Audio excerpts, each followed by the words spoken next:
Le point isolé du carré blanc central représente la quantité d'explosifs utilisés au cours de la Deuxième Guerre mondiale, Dresde, Hiroshima, Nagasaki compris, soit 3 mégatonnes.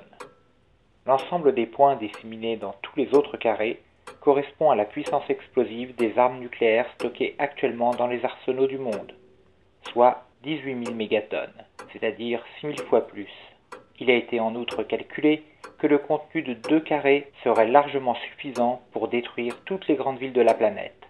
Le cercle, qui se trouve en bas à gauche, correspond à la puissance de frappe des sous-marins les plus modernes qui contiennent, chacun dans leur soute, l'équivalent de 8 Deuxièmes Guerres mondiales.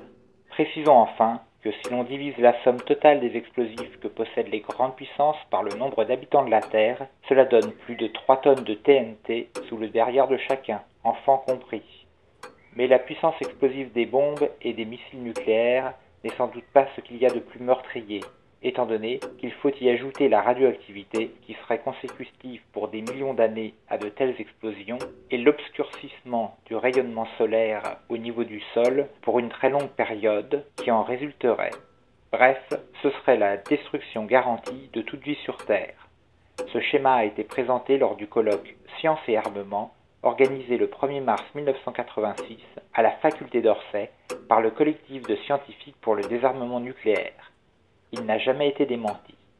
Nous sommes en 2008. La prolifération des armes nucléaires et le stock de ces dernières a encore considérablement augmenté.